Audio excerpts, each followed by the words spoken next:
रहे हैं उड़ान लाइव। मैं हूं अजय अस्क।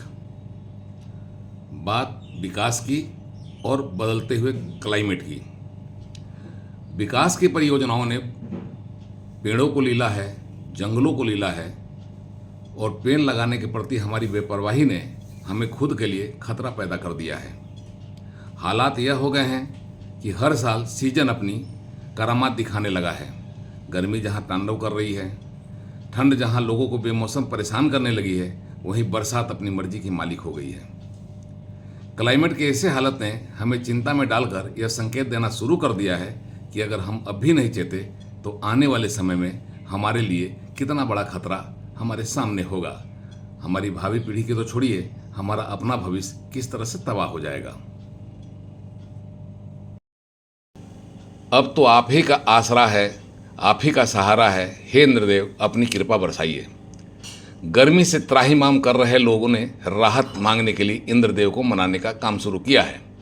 ऐसा ही त्राहिमाम संदेश चारों तरफ से उठने लगा है, आने लगा है। गर्मी ने इस साल जो तेवर तरेरे हैं, उसने सबके होश ठंडा कर दिए हैं। सबको समझ में आने लगी है कि अब पेड़ों के प्रति हमारी लापरवाही हमारा संकट और बढ़ाएगी। अब तो चेतना होगा। वैसे सीजन का प्रभाव हर चीज़ों पर पड़ा है और उसके प्रभाव से पेड़ रोपण भी प्रभावित हुए हैं।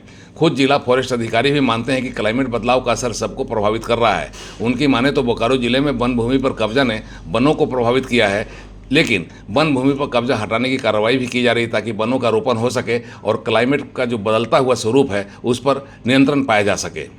इस पे सभी पर केस किया गया है 191.34 हेक्टेयर की जो अप्रॉक्स 500 एकड़ से थोड़ा कम होते हैं उसके आसपास से अतिक्रमण भूमि का रकबा है। सभी पर बीपीएल की केस कार्रवाई चल रही है। समय समय पर कार्रवाई की जाती है। आप पिछले माह भी देखे होंगे गोविंदपुर के पास अतिक्रमण को हटाया गया। प्रेशर काफ़ी ज़्यादा है, अतिक्रमण का ह्यूमन इंटरफेरेंस भी काफ़ी ज़्यादा है। तो जो भी केस है हम वहाँ पर पौधारोपण करके हटाते हैं। अभी ही कहीं कांड्रा के आसपास अतिक्रमण की समस्या थी, वहाँ भी हमने पौधारोपण करके हटाया। हमारी प्राथमिकता ये होती है कि ज़मीन को शीघ्र अपने अंदर कब्जे लेकर वहाँ पर पौधारोपण करवा दिया जाए। ये हमारी स्ट्रेटजी है। हम लोग इस बार भी बोकारो रेंज के तहत भी लगभग 14 एकड़ भूमि को अतिक्रमण से हटा के पौधारोपण इस बारिश में कर दिया है। तो ये बताइए कि जिस तरह से अतिक्रमण हो रही है वन विभाग पर, इसका क्लाइमेट पर क्या असर पड़ रहा है? क्लाइमेट पे सर मैं दो तरह समझना चाहूँगा। एक होता है कि आपके पास जो जंगल है उसकी क्वालिटी में क्या गिरावट या अच्छाई हो रहा है। एक होता है आपका नेट एरिया में क्या कमी या ज़्यादा हो रहा है। तो आप देखेंगे तो ऑलमोस्ट नेट एरिया में जो जंगल लगाने का जो वन विभाग की तरफ पौधारोपण किया गया है, स्टैटिस्टिक्स के अनुसार जंगल का एरिया पौधारोपण के करने के फलस्वरूप बढ़ी है। ओवरऑल एरिया बढ़ा है। जब आप क्वालिटी की बात करेंगे तो क्वालिटी में हम थोड़ा स्केप्टिकल हैं। ये नहीं कर सकते क्वालिटी में इंक्रीज, क्वालिटी में गिरावट हुई है, क्योंकि आप जो नेचुरल वन होते हैं वो 500 साल में बन के तैयार होते हैं, डेंस फॉरेस्ट होते हैं। वहाँ पर कोयले की कंपनी अधिकतर तो सीसीएल के, जहाँ सीसीएल का क्षेत्र है बिरमो गोमिया के आसपास, वहाँ पर डेंस फॉरेस्ट है। उस डेंस फॉरेस्ट कोयले के मैस में चले जाते हैं, तो उसके फलस्वरूप जो हम लोग क्षतिपूर्व वनरोपण करते हैं उतना अच्छा हम लोग क्षतिपूर्व वनरोपण नहीं हो पाता है, जिसको हम कह सकें कि जो लॉस हुआ उसका क्वालिटी और जो हम लगाए उसकी क्वालिटी सेम है। बोकारो के डीएफओ रजनीश कुमार की माने तो बड़ी बड़ी परियोजनाओं में सघन वनों ने अपनी कुर्बानी दी है और इसके एवज में लगाए गए वन क्वालिटी के हिसाब से काफ़ी उम्दा नहीं हो पाए हैं। उनकी माने तो अब सघन वनों को नई तकनीक से विकसित करने की जरूरत है। उनकी माने तो जंगलों को बचाना व जंगलों का विस्तार ही मौसम की बेरुखी का सबसे बढ़िया इलाज हो सकता है। इसे ध्यान में रखकर ही वन विभाग ने सघन वन क्षेत्र में नई तकनीक से जंगलों को घना बनाने का काम तेज किया है। रिपोर्ट नहीं, ये भारत सरकार का FSI का रिपोर्ट है।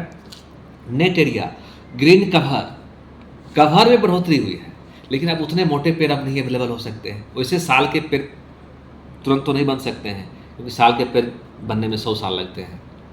तो क्वालिटी वाइज में थोड़ा है कि हम लोग का भी ध्यान अब यही है। भारत सरकार भी कहती है कि आप लोग थोड़ा क्वालिटी को इम्प्रूव कीजिए, तो हम लोग क्वालिटी इम्प्रूव करने के लिए सिल्वीकल्चर लाए हैं। सिल्वीकल्चर के माध्यम से जो जंगल हैं जहाँ पर डेंसिटी 40% से कम है, वहाँ पर वाटर कंजर्वेशन के तहत काम करके उसका थोड़ा छटनी करके वुड्स को हटा करके उसके गुणवत्ता को बढ़ाने का प्रयास कर रहे हैं। अब हम लोग का अगला चरण यही है। एरिया हमने बढ़ा लिया, अब हम उसकी गुणवत्ता को बढ़ाएं। तो डिफरेंट स्कीम्स आ रहे हैं। अब लोग इस बार भी सिल्वीकल्चर के तहत अराउंड 700 हेक्टेयर का जो विरल वन है, विरल मतलब जिसका डेंसिटी कम है, उसका सघनीकरण मतलब डेंसिटी बढ़ाने के लिए हम लोग कार्य कर रहे हैं। उसी प्रकार नदी किनारे जहाँ पर विहीन हो गए हैं, आप एक ट्रेंड देखेंगे तो बीच में जंगल का नाश बहुत हुआ है। फिर एक ट्रेंड रहा एरिया बढ़ाने का, एरिया बढ़ाएं। अब एक ट्रेंड चलेगा क्वालिटी को इम्प्रूव करने का, तो हम लोग भी क्वालिटी के इम्प्रूवमेंट के फेज में है। लेकिन इसी बीच जो आप क्लाइमेट कहते हैं, जैसे बारिश पहले जून के अंत तक हो जाती थी, पौधारोपण हम लोग जुलाई के फर्स्ट वीक में कर दिया करते थे। अब बारिश का पैटर्न शिफ्ट हो गया, जुलाई एंड तक बारिश शुरू होती है। तब जो पौधा को पानी मिल पाता था 3-4 महीने, अब वो 3-4 महीने पानी नहीं मिल पाता। क्लाइमेट चेंज का असर हम लोग के पौधारोपण पे भी है, तो हम लोग को भी अब क्लाइमेट रिजिलियंट पौधा लगाने की आवश्यकता पड़ती है।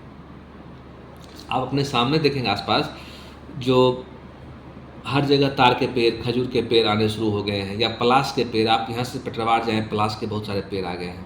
तो ये जंगल में जब क्वालिटी नेचर में, इकोसिस्टम में गिरता है, उसकी ये पहचान है। तो क्लाइमेट चेंज के साथ उसका असर पौधारोपण पर भी दिख रहा है। आने वाला समय और भयावह हो सकता है, इसकी कल्पना करके ही रूहें कांप जाती हैं। हमें अपने लिए और आने वाली पीढ़ी की चिंता करते हुए पर्यावरण की रक्षा, पेड़ों की सुरक्षा व वृक्षारोपण करने की जरूरत है।